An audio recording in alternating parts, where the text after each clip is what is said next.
I hate working with buyers.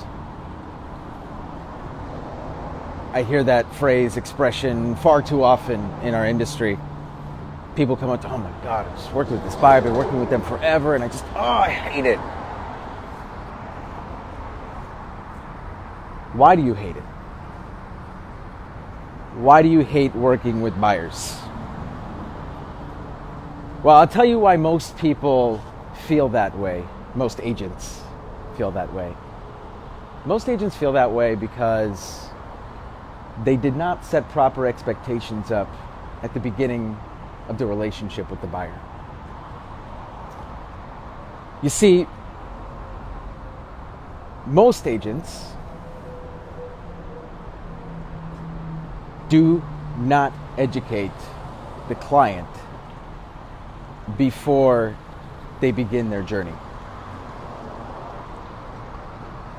If you're saying, or you're telling yourself, I hate working with buyers, I believe the reason is because you have written 10, 12, 15 offers for each buyer that you're working with zero success. This is a brutal market. It's one of the most brutal markets in the country, one of the most brutal markets in the history of real estate. And if you don't bring your A game, you might as well stay home. What's your process? Are you sitting down with the client? Are you walking them through the buyer journey? Are you setting up proper expectations? Are you telling them, hey, in order to be competitive, we're going to have to do X, Y, and Z, or you might as well stay home? See, this is the issue that I see.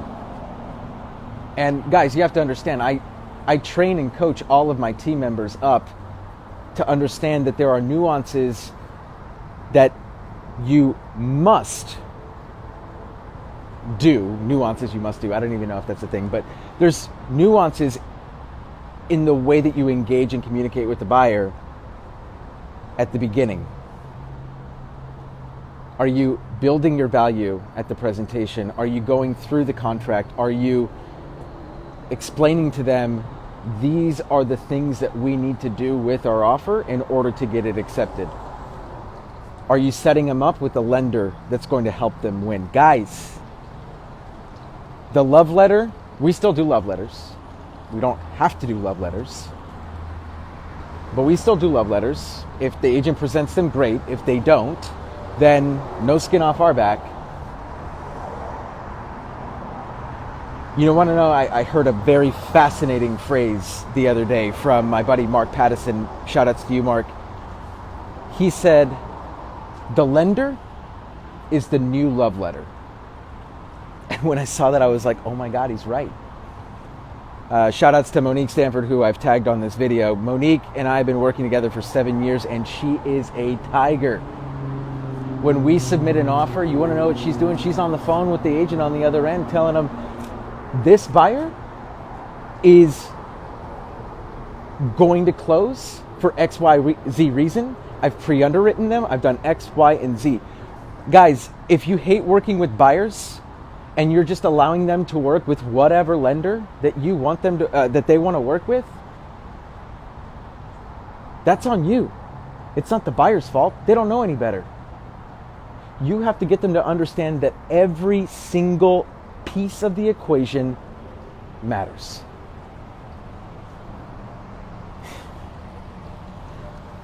I hate working with buyers.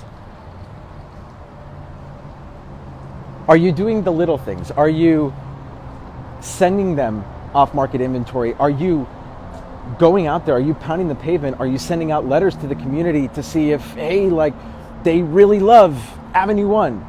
Just as an example, why don't you send out a letter to Avenue 1? By the way, I farm Avenue 1, so I know of off-market inventory there all the time. But you know what I'm saying is, if you're not doing all of the things to bring value to the client, and then you're blaming them, for your lack of success? You're the professional. Step up. Be the agent they need you to be. Don't sit there and complain and act like it's their fault. It's your fault. Take responsibility. Take accountability for your actions. My God. Last thing. I'll get off my soapbox. Deborah Gages, thanks for watching. Thanks for tuning in. It's great to have you on this. Have you thought about getting your real estate license, Deb? You should come sell with me. It'd be a lot of fun. You have a great personality. You'd kill it. Okay, guys, so last thing. What's your process for getting your client's offer accepted?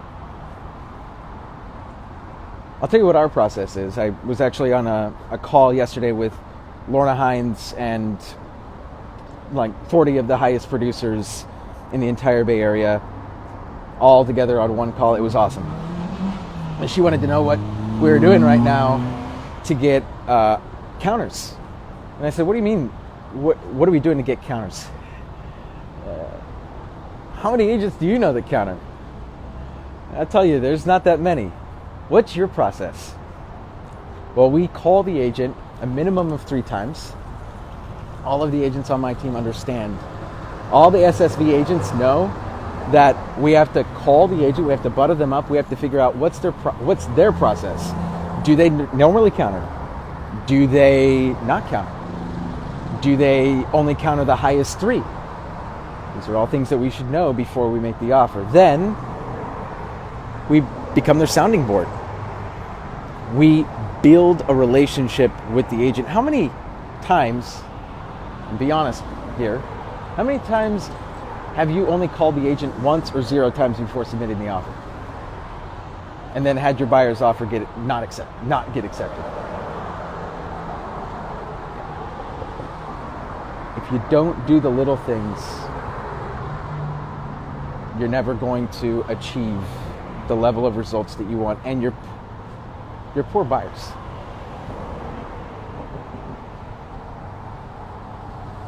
Lastly, we ask them where we need to be to win.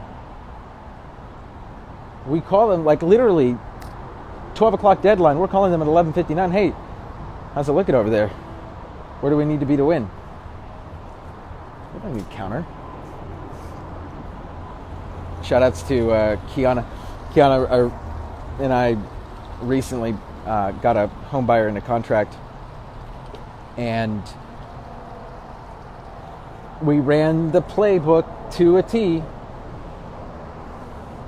I don't know how many offers, 12 offers. They told us where we needed to be. We got the house, no counters. You do the little things. But guys, you have to understand, it didn't just like happen on accident.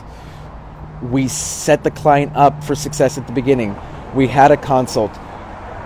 We explained to them, we need to do this, and this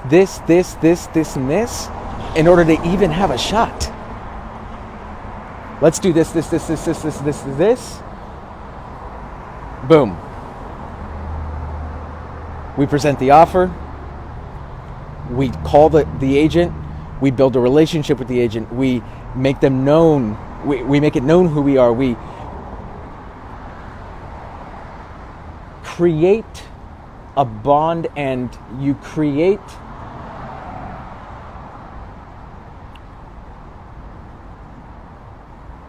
almost a sense of collaboration, teamwork with the person on the other side. This isn't HGTV Bravo shit where the agent's your enemy. The listing agent needs to become your ally, because that's the only way that you can win in this market as a buyer's agent. Don't blame the buyer. If they don't get their offer accepted, it's 100% your fault. Take accountability. Take responsibility. This is Danny Gould, everyone, with the Selling Silicon Valley Group. Catch all of you in the next video. And by the way, I love buyers.